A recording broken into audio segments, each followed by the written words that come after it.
Today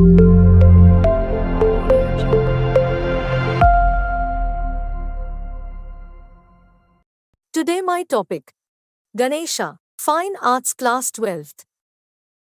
Name, Ganesha. Artist, P.V. Janki Ram. Sub-school, Modern. Period, Modern, 1970s. Medium, Wire and Tin, Oxidized Copper. Courtesy, the National Gallery of Modern Art, New Delhi. Subject matter, a modern abstract sculpture of the Hindu god Ganesha. विषय वस्तु, हिंदू भगवान गणेश की एक आधुनिक अमूर्त मूर्ति. Description, this sculpture of Ganesha is made of black metal, tin and wires. विवरण, गणेश की यह मूर्ति काली धातु, tin और तारों से बनी है. Ganesha with 6 arms is in a dancing position. His body is balanced. 6 भुजाओं वाले गणेश नृत्य की मुद्रा में है. उनका शरीर संतुलित है. On his left foot bent at the knee. The right leg is also bent, resting close to the ankle of the left one. उसके बाएं पैर के घुटने पर झुक गया. दाहिना पैर भी मुड़ा हुआ है, बाएं पैर के टखने के करीब आराम कर रहा है. He is holding and playing a veena with 2 hands in front. वे सामने 2 हाथों से वीणा को पकड़कर बजा रहे हैं. Other hands are holding a lotus bud, a conch, a wheel and a make. अन्य हाथों में कमल की कली, शंख, चक्र और गदा है. The features are made in geometrical shapes with the help of wire. आकृतियों को तार की सहायता से ज्यामितीय आकृतियों में बनाया जाता है. The trunk is a broad and flat plane. Trunk एक व्यापक और सपाट विमान है. There are red and orange patches at places on an otherwise monochromatic figure of oxidized metal. ऑक्सीकृत धातु के अन्यथा मोनोक्रोमैटिक आकृति पर स्थानों पर लाल और नारंगी धब्बे होते हैं. The sculptor has given a completely novel and unusual treatment to this traditional figure. मूर्तिकार ने इस पारंपरिक आकृति को पूरी तरह से नया और असामान्य उपचार दिया है. On a sheet of metal, the sculptor has welded wires and cables, combining repousse with applique. धातु की एक शीट पर मूर्तिकार ने तारों और केबलों को वेल्ड किया है, तालियों के साथ रेपोज का संयोजन किया है.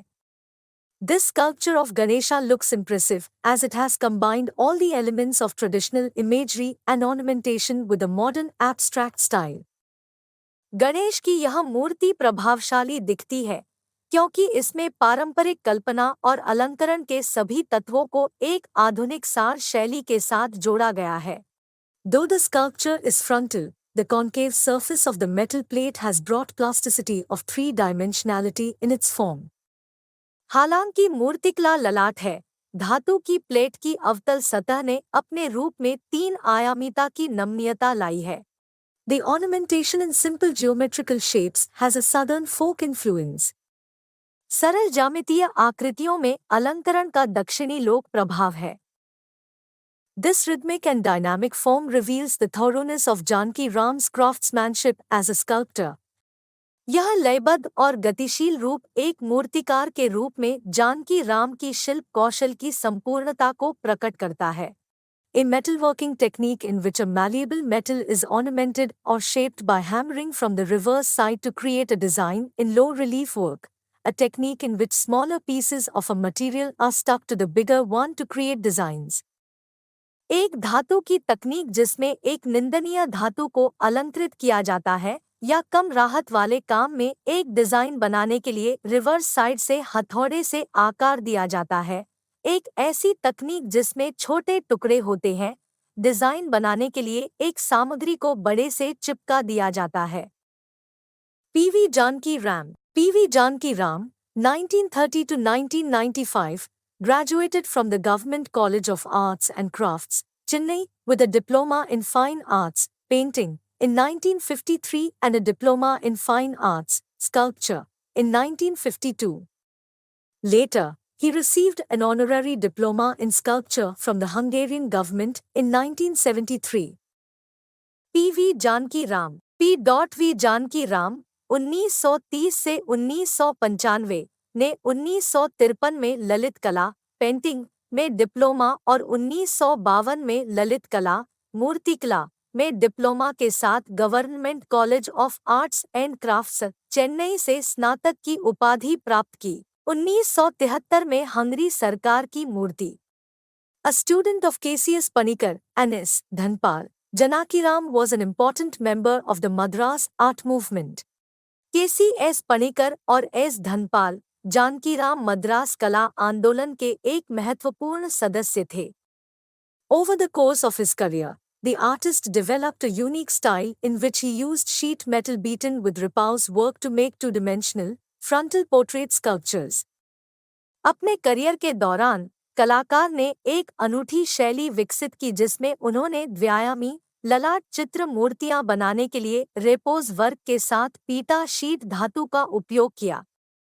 He was influenced by the traditional temple sculptures of South India, particularly kavachas or doorway covers made from beaten metal. वह दक्षिण भारत की पारंपरिक मंदिर की मूर्तियों से प्रभावित थे, विशेष रूप से कवच या पीटा धातु से बने द्वार आवरण। Amongst the artist's honors are national awards from the Lalit Kala Akademi in 1964 and 1966, a silver medal from the Hyderabad Art Society in 1965, the Madras State Lalit Kala Akademi Award in 1965 and 1966, and the Grand Prix at the Second Biennial at Budapest, Hungary, in 1973. कलाकारों के सम्मानों में 1964 और 1966 में ललित कला अकादमी से राष्ट्रीय पुरस्कार शामिल है। 1965 में हैदराबाद आर्ट सोसाइटी से रजत पदक, 1965 और 1966 में मद्रास राज्य ललित कला अकादमी पुरस्कार और 1973 में बुडापेस्ट, हंगरी में द्वितीय द्विवार्षिक में ग्रांड प्रिक्स। वर्क्स: वाना दुर्गा, फ्लूट प्लेयर, कृष्णा, शक्ति, गणेश। कार्य: वन दुर्गा, बांसुरी वादक, कृष्ण, शक्ति, Ganesh. Thanks for watching this video. Please subscribe my channel for more videos and press the bell icon for instant notifications.